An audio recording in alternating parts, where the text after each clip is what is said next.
మనకు పసుపు అంటే బాగా తెలుసు, మనం ఇళ్ళల్లో వాడుకుంటాం కదా. అయితే దాని విలువ మాత్రం మనకు తెలియలేదండి. మనకు అందుబాటులో ఉంది కాబట్టి దాని గొప్పతనం తెలియదు. ఎవరికైనా కట్టుగానే పసుపు తెచ్చి పెడతాం, కానీ దాని ఆరోగ్యపరమైన విలువ ఎంత ఉన్నది అనేది మనము పట్టించుకోలేదు. మనకు అందుబాటులో ఉంది కాబట్టి. ఇది 1995లో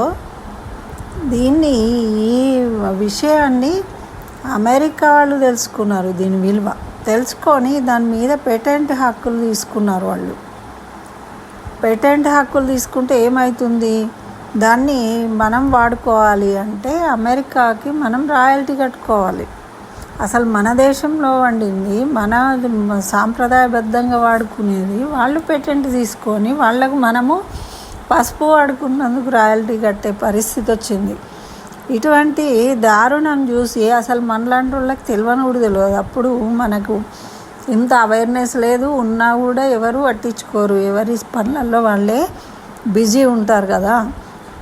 అయితే ఒక సైంటిస్టు డాక్టర్ రఘునాథ్ మషల్కర్ అనే అతను దీని గురించి పోరాడిండనమాట. మాకు వేల సంవత్సరాల నుంచి ఈ జ్ఞానాన్ని మేము ఉపయోగించుకుంటాము, మా దగ్గర ఉన్నదాన్ని మీరు దొంగతనం చేస్తూ ఉన్నారు అని అమెరికా వెళ్ళి అక్కడ కోర్టులో కేసు పెట్టిండనమాట. పెట్టి మరి సంస్కృత గ్రంథాలలో ఉన్నదాన్ని రుజువుపరిచిండ్రు. 1953లో జరిగిన వాటి ఆధారాలను వాళ్ళకి కోర్టులో సబ్మిట్ చేయడం వల్ల వాళ్ళకి ఆశ్చర్యపోయినరు. ఇవన్నీ ఎట్లా తెలుసు వీళ్ళకు అని, ఏదో అయిపోయింది అనుకున్నారు. కానీ దానివల్ల ఏమైందంటే వాళ్ళు తీసుకున్న పేటెంట్ అనేది క్యాన్సల్ అయిపోయింది, వెనక్కి తీసుకోవాల్సి వచ్చిందనమాట. ఆ విధంగా పసుపును భారతీయ సంస్కృతిని కాపాడినరు మన రఘునాథ మషల్కర్. ఎంత గొప్ప విషయం అండి. కాబట్టే మనము ఇలాంటి విషయాలన్నీ తెలుసుకోవాలి. మన ఆయుర్వేదంలో మన వాళ్ళు చెప్పే ఇంటి వైద్యాలన్నీ కూడా ఎంత ప్రభావాన్ని చూపిస్తాయి మన ఆరోగ్యం మీద.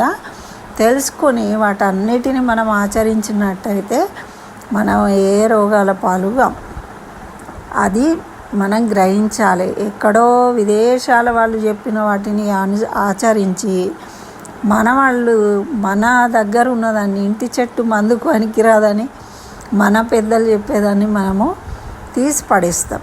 కానీ అట్లా ఎప్పుడు చేయకూడదు. ప్రపంచంలో వైద్య విజ్ఞానం అభివృద్ధి చెందడానికి కారణం కేవలం మన మునులు అందించిన వైద్య వాంగ్మయం వల్ల. మన ఆయుర్వేదాన్ని బేస్ చేసుకొనే వాళ్ళు మందులు తయారు చేస్తున్నారు. ఇది మనం రియలైజ్ అయ్యి మన దానికి మనం గర్వపడాలి, విలువ ఇవ్వాలి. మన పిల్లలకు కూడా తెలియాలి.